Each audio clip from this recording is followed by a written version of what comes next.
Subscribe, click the like button, and turn on notifications so you never miss another unforgettable story. The clatter of silverware against plates filled the air, but it was the wrong kind of noise. The tense, brittle sound of a family holding itself together with thin smiles and polite nods. I had walked into the dining room expecting routine. Dad joking about work, my siblings half listening, stepmom fussing over the food. Nothing had prepared me for what came next. "Stay home, you useless," she said. Her words were sudden, sharp, and they cut through the room like ice. I froze. My fork hovered in midair, the steam from my plate curling up in slow swirls I didn't even notice. My ears rang. I blinked, certain I had misheard. Dad shifted uncomfortably, clearing his throat. My siblings looked away, pretending the words weren't said, hoping they didn't have to choose sides. But I heard every syllable. I felt every weight of it. I wanted to respond. I wanted to shout, to cry, to explain myself. But the words didn't come. My mouth felt empty, my chest tight. A strange calmness swept over me, like a sudden cold clarity. I stood up. The chair scraped the floor, loud in the silence. Every head turned. Stepmom's eyes narrowed. Dad's jaw tightened. I didn't speak. I didn't need to. My legs carried me out of that room as if they had been waiting for this moment for years. Outside, the night air was a shock. Cool, clean, alive. I breathed it in, letting it fill the space her words had carved out in me. I walked without looking back, leaving the light of the house behind. It wasn't just the insult. It was the years behind it. The whispers when I thought no one was listening. The sighs when I failed to measure up. The quiet dismissals that made me doubt myself. Every memory came rushing in, stinging sharper than any slap or shout ever could. I remember last year when I tried to share my artwork, she told me it was a waste of time. Last summer, when I wanted to join a team, she scoffed and said I'd never fit in. Every moment, a quiet shove towards believing I was nothing. I had endured it silently, convincing myself it didn't matter. But tonight, it did. Tonight, her words weren't just a sentence, they were a verdict. And for the first time, I refused to accept it. The streetlights cast long, thin shadows across the pavement. I walked fast, the rhythm of my footsteps pounding against the echo of everything I had held inside. And then, almost without realizing it, I stopped. I realized something fundamental. Revenge didn't have to be loud. It didn't have to be cruel. It could be quiet, purposeful, lived out in a life rebuilt on dignity, respect, and self-worth. I could rise without malice simply by proving that my life was worth more than her words. The memory of the table lingered. The way Dad didn't intervene, the way my siblings averted their eyes, the cold precision in her tone. It could have broken me. And maybe it almost did. But it didn't. Not completely. Instead, it lit something else inside me. A determination, a promise, a quiet rebellion born not of hate, but of resolve. I thought of all the moments she had tried to define me. The failed grades, the awkward attempts at socializing, the clumsy mistakes.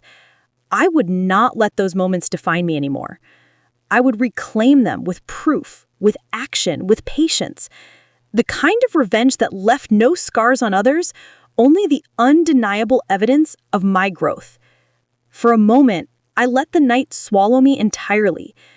The wind tugged at my jacket. The faint glow of distant lights blurred my vision, and I felt a strange peace.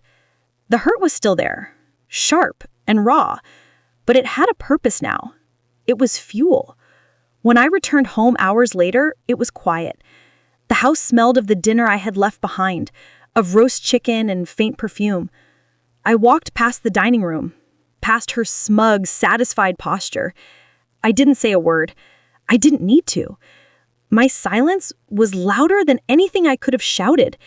And as I climbed the stairs to my room, I realized something terrifying and exhilarating at the same time. This was only the beginning. Every choice I made from this night forward would be mine. Every success, every step of progress would be my answer. Every moment of doubt she had planted would meet its quiet justice through my life. I sat on my bed staring at the ceiling, letting the silence stretch around me. The anger, the betrayal, the sadness, they were all there, but they had a direction now. I had a plan, though it was still invisible, still forming. But one thing was certain. She would not see it coming. The next morning, the house felt heavier than usual. Sunlight streamed through the curtains, but it didn't warm the tension lingering in every corner. I sat at the kitchen table, tracing the grain of the wood with my fingers, replaying last night over and over. Her words were still sharp in my mind, echoing with every beat of my heart.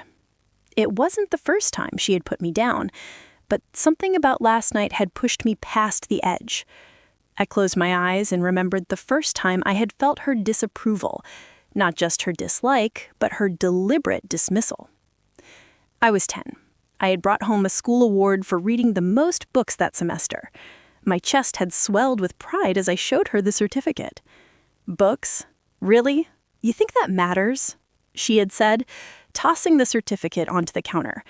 I remembered the sting, the way my hands had trembled as I picked it up again. You need to focus on real skills, not childish games.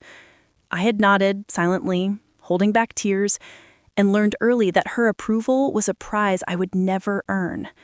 Dad had smiled at me, awkwardly patting my shoulder, but he never said anything. That was the beginning, her words carving small cracks in the trust I had placed in family. Years passed in a similar rhythm. I tried to share my dreams, art, writing, even joining the school band, but each time her reactions were sharp, cold, and dismissive. "You'll never make a living at that. Stop wasting time. Think about your future. Why can't you be more like your brother?" Each comment chipped away at something deeper. Not just confidence, not just happiness, but the sense that family could be a safe place. I remembered last summer sitting on the porch with my sister, laughing about nothing at all. It had been rare to feel normal around anyone, even in my own house. "I know. You're not like her," I whispered, nodding towards Stepmom, who was in the kitchen arranging flowers with her usual perfect composure. She frowned. "What do you mean?" "I don't know. She always makes me feel small," I said quietly. My sister didn't answer, but later that night she left the room without a word. It was the first time I realized that even those I loved most had started to take her side, or at least they stayed silent to avoid conflict. The years built a pattern I hadn't fully noticed until last night. Every insult, every sideways glance, every sigh when I tried to shine in my own way. They were pieces of a puzzle I had never wanted to complete, because seeing the picture meant seeing the truth about where I really stood in this family. I pulled out my journal, the one I had kept since I was 13, flipping through pages filled with sketches, half-finished stories, and secret hopes. I realized I had documented my own quiet rebellion for years. Every entry was a whisper of resistance, a promise that I would not let anyone define my worth. "Maybe someday," I read aloud from one page, voice soft, almost to myself. "I'll show them I'm more than what they think." The memory of my father's silence came back again. I loved him, but he had always been hesitant, caught somewhere between keeping peace and confronting truth. Maybe he didn't realize that silence could hurt just as much as harsh words. Or maybe, like me, he had learned that some battles weren't worth fighting. Until last night, when I finally chose to fight in my own way. I walked down the hallway toward the living room and paused, eyes drawn to a small stack of letters she had left carelessly on the table. One fell to the floor, landing face up. I picked it up without thinking. It was addressed to Dad. Her handwriting was neat, almost charming, but the words inside made my stomach twist. It read, "I just don't know how to make her respect me. She doesn't listen. She has no drive. You need to guide her better." My fingers trembled as I held it. It wasn't just criticism. It was a plan, a way she had spent years trying to shape me into something small, something manageable, something easy to dismiss. Suddenly, everything from my past made sense. The constant disapproval, the pressure, the quiet undermining. It wasn't random. It was intentional. And I realized I hadn't been imagining it all. The betrayal wasn't a single word or moment. It was a lifetime of shaping, controlling, and denying my worth. I sat back on the couch, the letter clutched in my hand, heart pounding. The room felt smaller now, every familiar object tainted by the revelation of her intent. I felt both sadness and a flicker of something else. Clarity. This was my turning point. Not anger, not revenge yet, but understanding. Knowing why things had been the way they were allowed me to see my path forward. If life had tried to bend me, I could choose to straighten myself. If trust had been broken, I could rebuild it in my own way, on my own terms. I folded the letter carefully, placing it back in the stack. My eyes drifted toward the window. Outside, the sun was rising, painting the sky with streaks of gold and pink. A new day. A new chance. And in that moment, I made a silent promise. I would uncover every truth.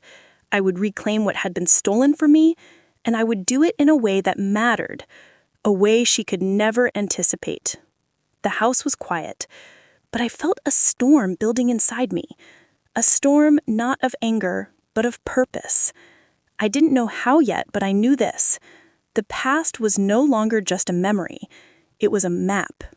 And if I followed it carefully, it would lead me somewhere she could never control again. Something shifted in me that day.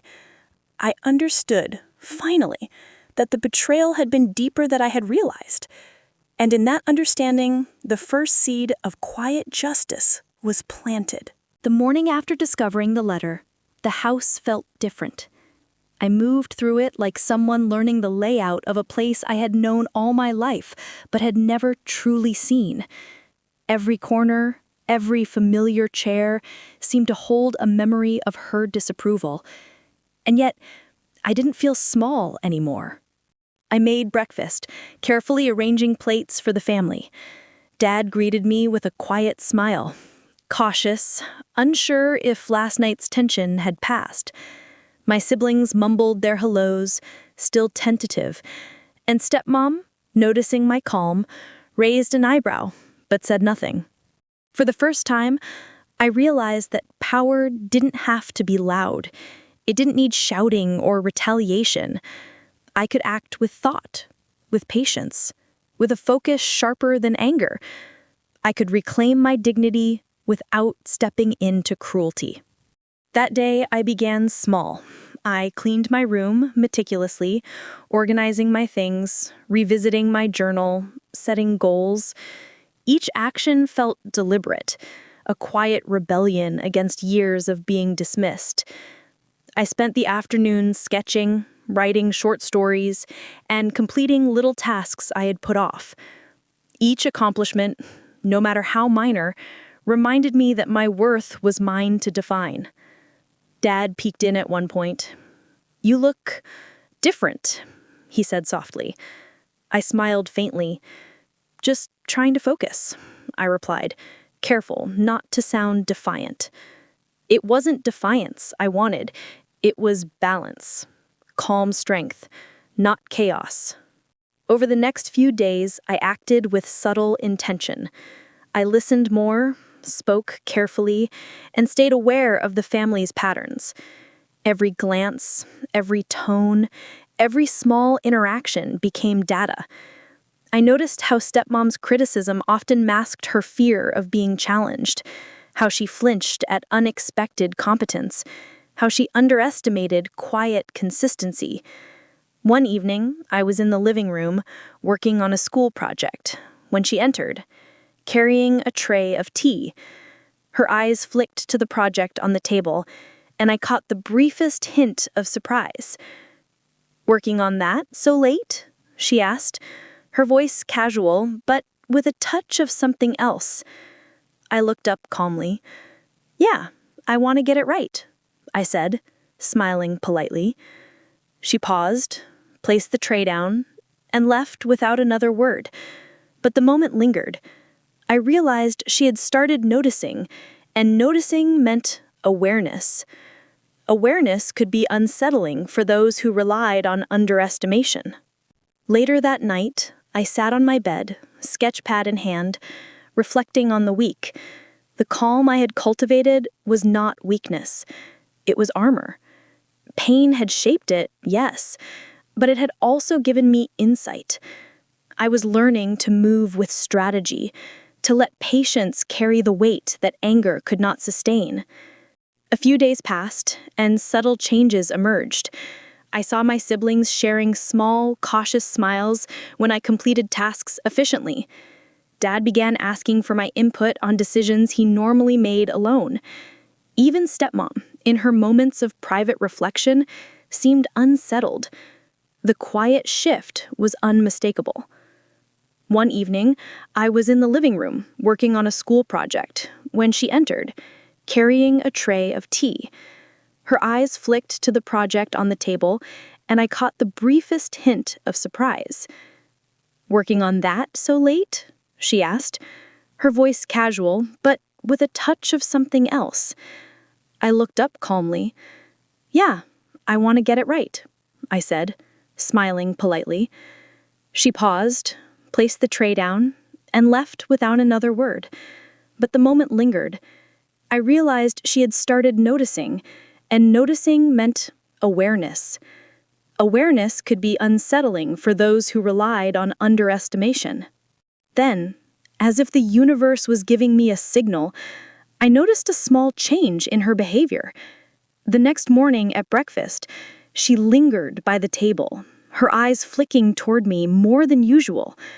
Her tone was sharper than normal, and the words carried an edge I hadn't heard before. "You've been very busy lately," she said, a hint of scrutiny behind her attempt at casual conversation.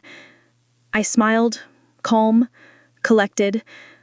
"I like to keep on top of things," I replied softly.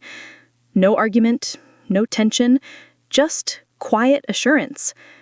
Her expression tightened, and I realized she was beginning to sense it, that I was no longer passive, no longer the child who would silently absorb criticism. I could feel the first stirrings of unease in her carefully controlled world, and though she would never say it out loud, I knew it.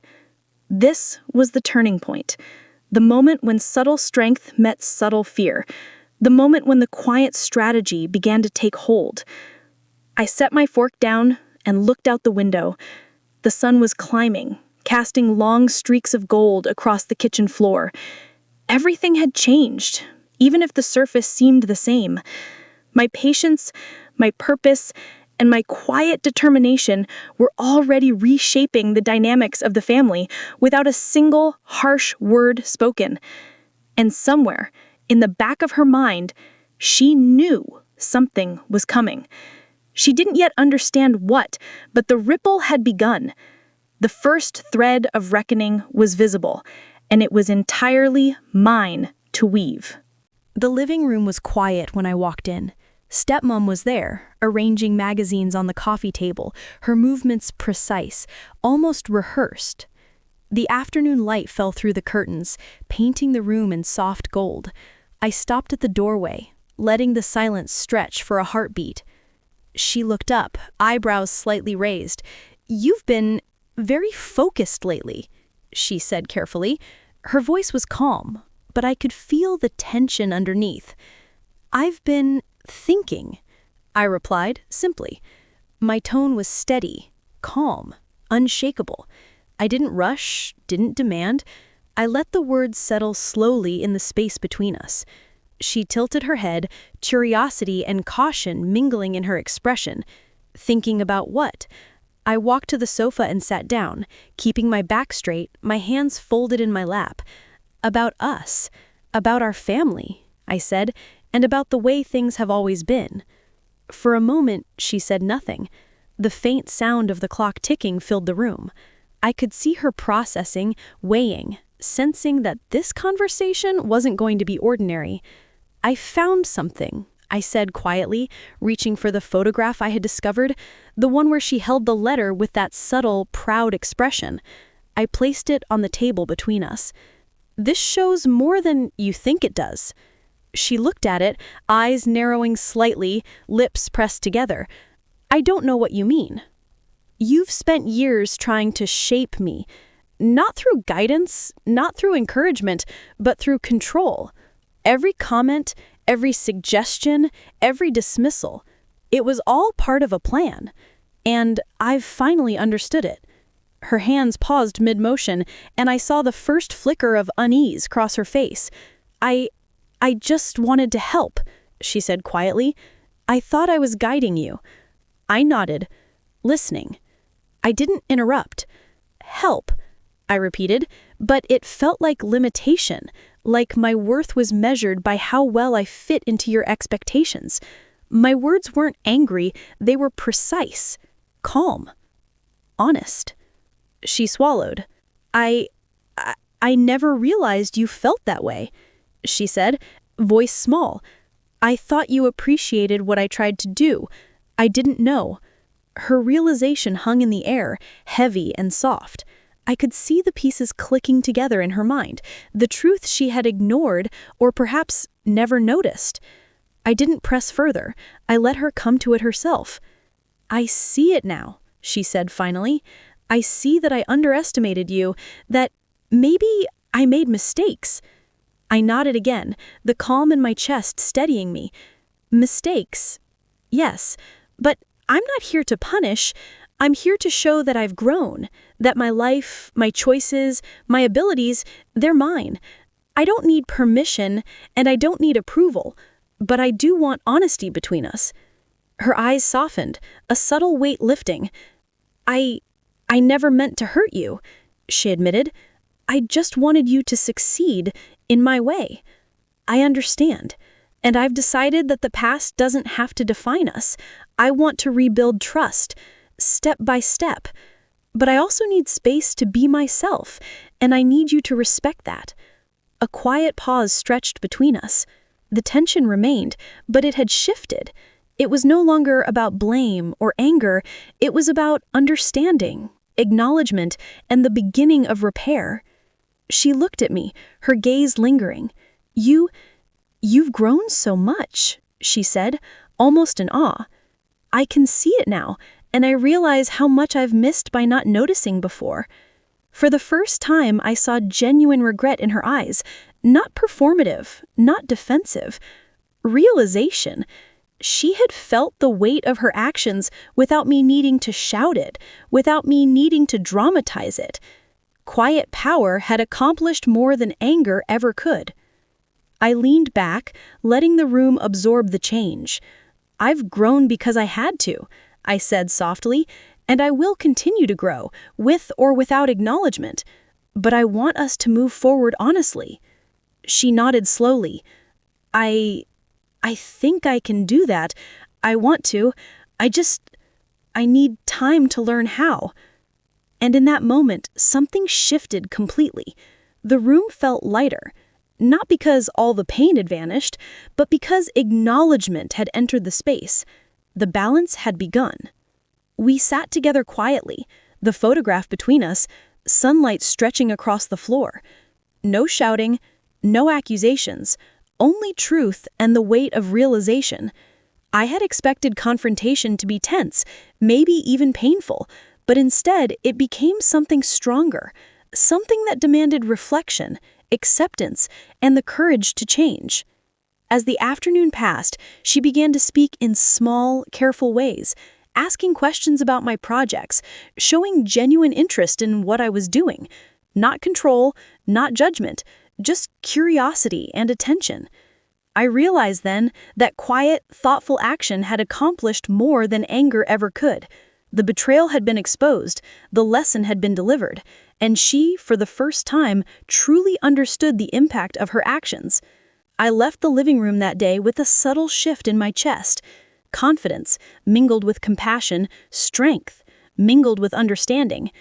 I had faced the betrayal not with fury, but with clarity, and it had worked. Outside, the sun was lower in the sky, the light softer, the air cooler. I felt the first real sense of balance in years. Not revenge in the way most people think, but justice through understanding, growth, and truth. And deep down, I knew that while this conversation was only the beginning, it had set in motion something undeniable.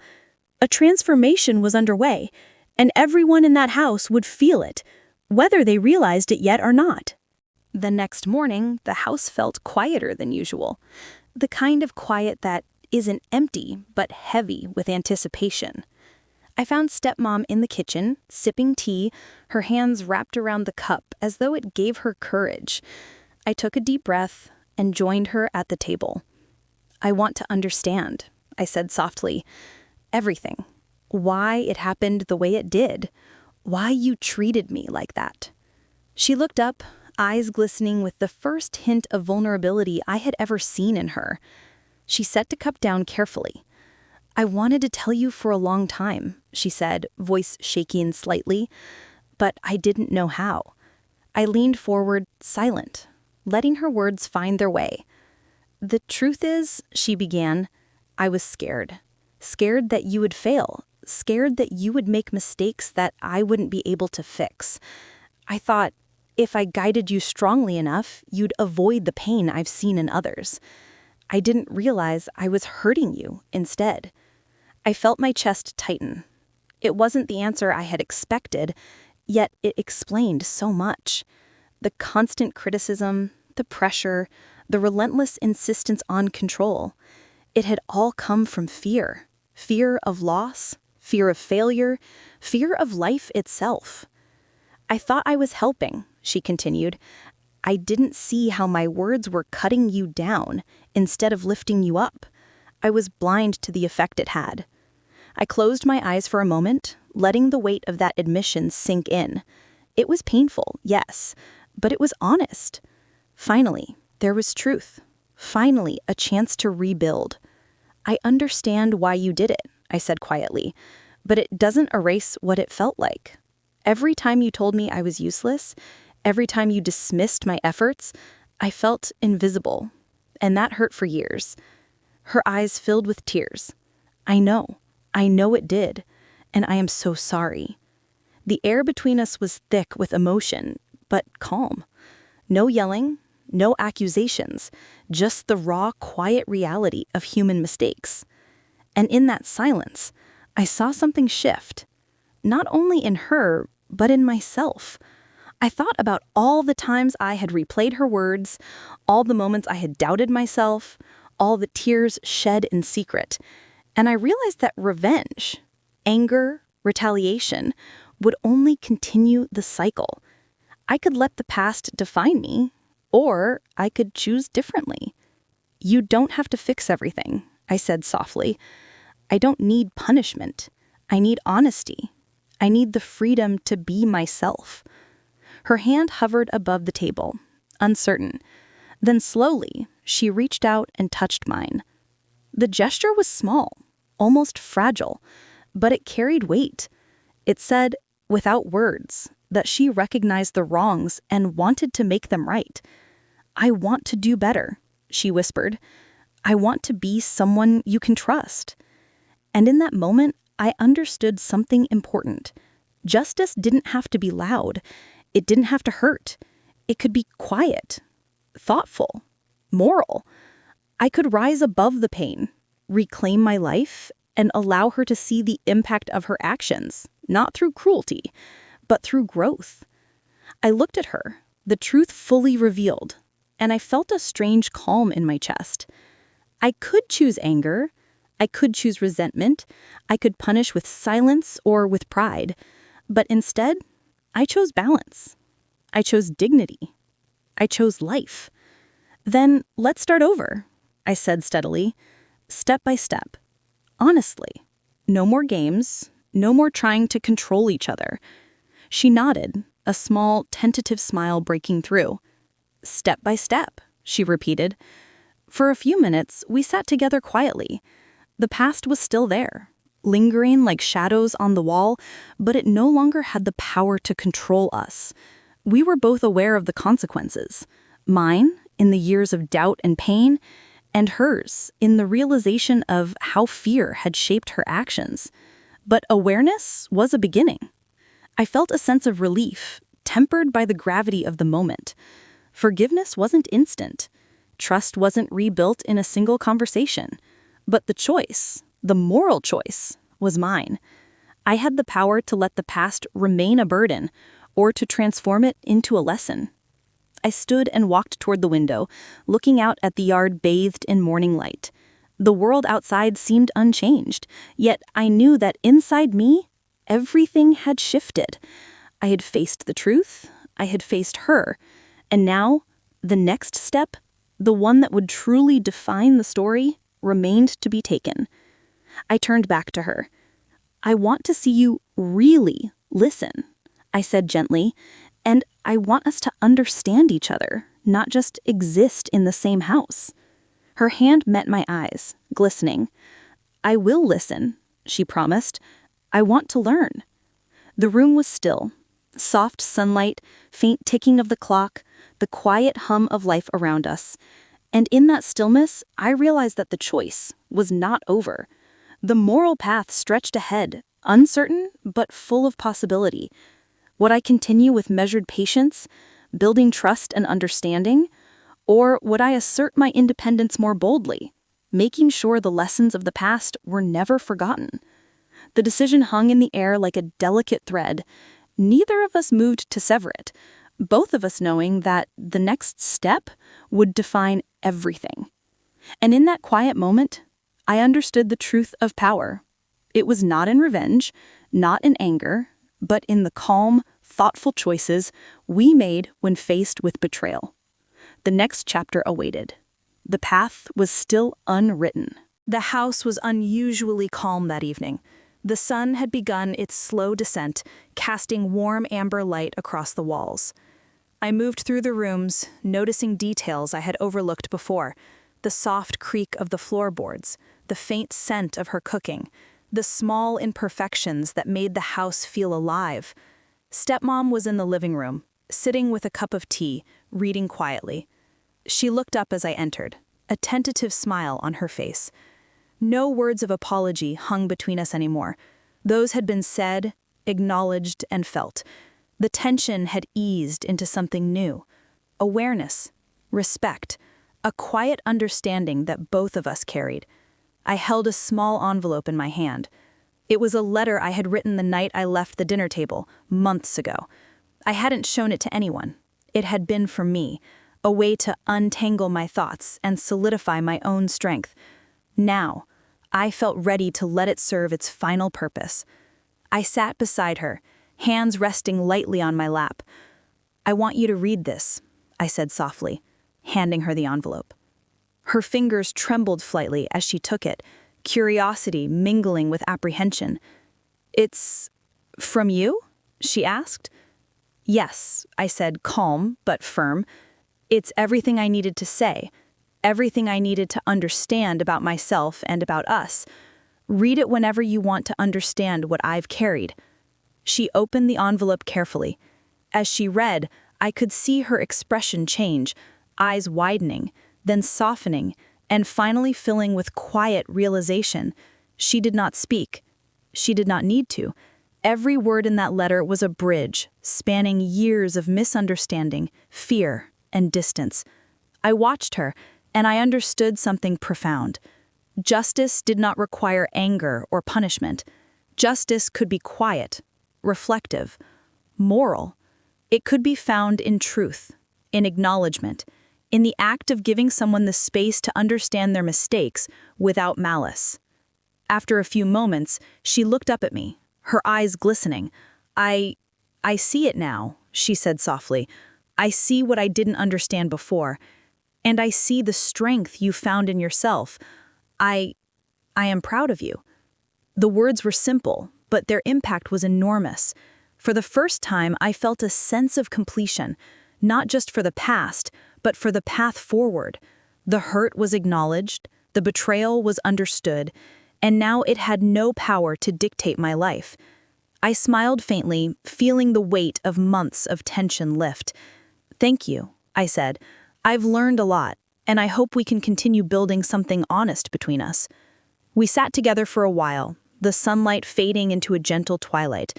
Outside, the sky was painted in streaks of orange and lavender. It was the kind of quiet beauty that made you stop and breathe deeply, the kind of stillness that mirrors the resolution within. Then, in a symbolic gesture, I placed my own journal next to her cup. I said softly, "This is where it all began for me. It's a record of my growth, my thoughts, my reflections. Keep it if you want, or let it stay as a reminder that understanding takes time." She nodded, fingers brushing the cover gently. "I'll keep it," she whispered. "I want to learn from it." The moment felt like a poem without words, a gesture carrying more meaning than any conversation could. We didn't need to speak to understand the journey we had taken. The quiet acknowledgement, the soft presence beside each other, the respect born from honesty, it was enough. Later, I walked to my bedroom window, looking out at the yard where the first spring flowers were beginning to bloom. The air was crisp, and the faint sound of birdsong reached me. I thought about everything that had happened, the insults, the dismissals, the long years of quiet endurance, and realized that revenge had taken a different form than I had imagined. It wasn't anger. It wasn't triumphs over someone else.